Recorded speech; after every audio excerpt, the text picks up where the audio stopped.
Well, it has been too long, everyone. Welcome back to the Sports Vault. I'm your host with the most, Jersey Joe Archino. And you know what?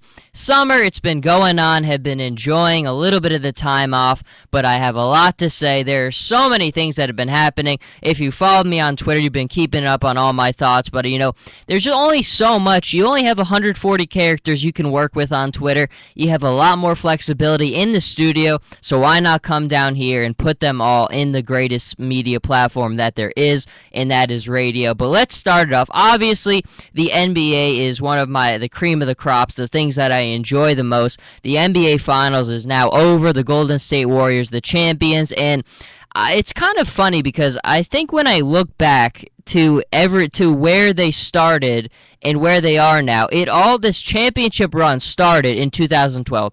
When you look back at the 2012 draft, I'll never forget this because everyone kept on asking me who had the best draft in 2012. It was a good draft class. There was a lot of talent. It was a deep class.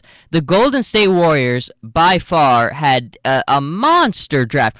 Harrison Barnes with their first overall selection. Then they get Festus Ezeli out of Wake Forest. And their third premium player that they were able to get is Draymond Green.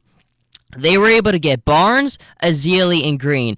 And I think you look, two of those guys were their starters this year. Draymond Green is this guy who's going to get some money. He's going to get a lot of other teams interested in him, and most likely I think he will be back with the Golden State Warriors. But Barnes and Green, those two guys right there, look, we all understand Golden State has the best roster in basketball. When you have a guy like Andre Iguodala coming off the bench, that is true depth, and it's something not a lot of teams have, but they do, and a lot of it goes back to that 2012 NBA draft class. When you draft very smart, you're going to be in good position, and it's something that I think a lot of people kind of take for granted. In the NBA, it's more than football where you can get positional and impact players all over the place. In basketball, there is quite a significant drop-off. Once you get past those top 12 to 15 players, there's a dramatic drop-off. But the Golden State Warriors are one of those teams that, look, Harrison Barnes probably shouldn't have fallen to them. Cleveland, I thought, should have selected him.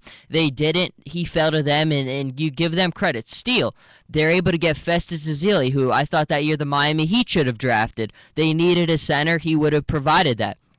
They get him. And then you finish it off with a guy like Draymond Green. And let's be honest, if you watch Draymond Green at Michigan State, look, he had some things to work on his offensive game. But the guy could play. And I think clearly you saw how important he was. The triple-double in Game 6 of the NBA Finals. His toughness, the way that he interacts and creates space.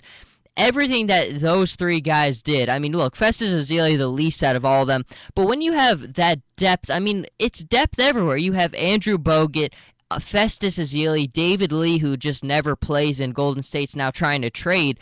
They have true, real depth at all positions on the floor.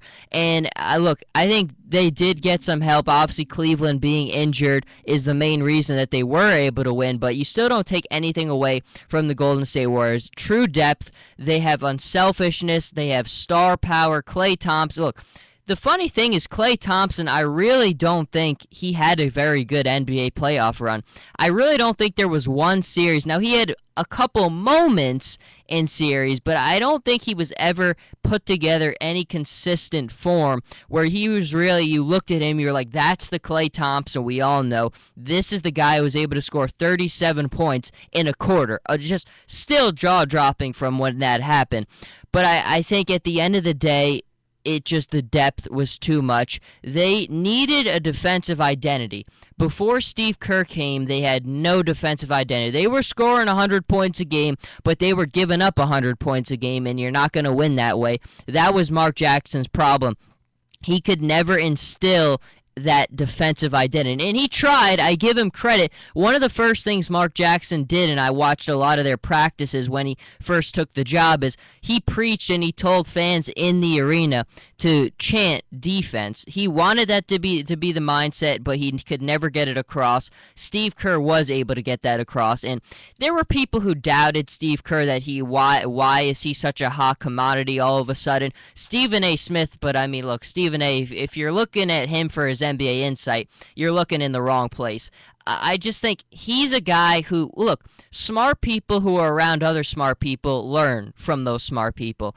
He was under guys like Greg Popovich. He was under guys like Phil Jackson. When you are under the two best coaches in NBA history, and Pat Riley being third, which he wasn't, but I still have to throw his name in there, you're going to learn a lot. And clearly he did as a player. He absorbed. He's like a sponge, Steve Kerr. And I think that's the way that he played. That's the way that he coaches. And he's just a great guy. I'm happy for Steve Kerr because, look, to do what he's done, 5 championships as a player, his first season taking over the best roster in the NBA and winning an NBA title, it's really, truly impressive. And it couldn't have happened to a better guy. I mean, I always enjoyed his a perspective from as an analyst. He's done an outstanding job there as a class act.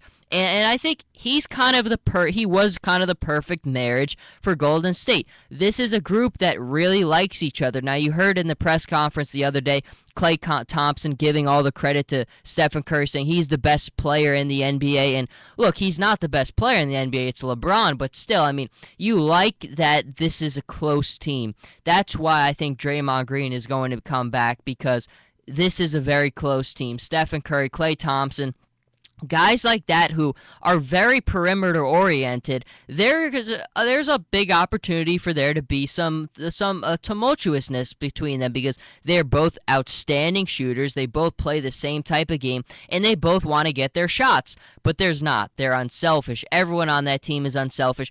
I think the tipping point to prove that is Andre Iguodala willingly coming off the bench. I mean, look, Steve Kerr had to change the lineup up. He put him in the starting lineup, which was the right decision to make, and all of a sudden things just clicked, and it just, the pace, I mean, the catalyst for the Golden State Warriors, we all know it, is the three-point ball.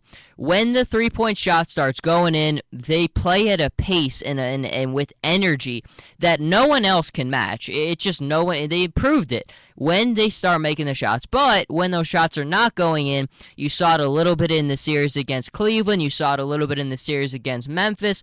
Then that's when they get into trouble, because that is what opens up everything for them. But when they are knocking down their shots, and some of the shots Steph Curry makes were ridiculous, but he did not show up for certain games. I mean, look, the first 3 games, Stephen Curry wasn't good. I mean, there's no other way around it. I did not think Andre Iguodala should have gotten the MVP. Now, he was great.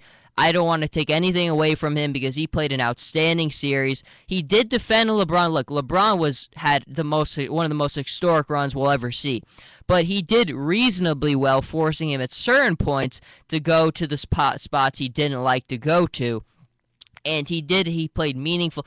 The biggest thing is the spacing on the floor always allowed him to get great open looks. And for the most part, except for a couple of free throw woes, and I think it was Game 5, he did knock down a lot of those shots. So you give Andre Iguodala a ton of credit, but I still think, and I got a lot to say about the Cavaliers, because I know people who listen and follow me know that I pretty much am glued to Cleveland Cavaliers coverage, very in tune with the team, so I'll save all my thoughts for a different segment. But you've got to give credit where credit is due to the champions, the Golden State Warriors, because they earned it. It's a tremendous team. Steve Kerr on down.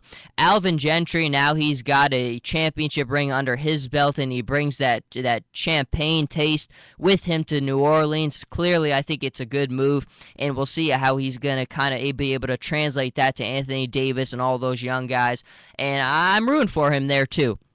But I still think at the end of the day, it's so interesting because Golden State, when you look at this roster, it is very possible. I mean, let's be honest. As soon as this finals ended, I thought we could see the same one next year. We really could. I mean, the West has real depth. There's tremendous talent across all these clubs in the West.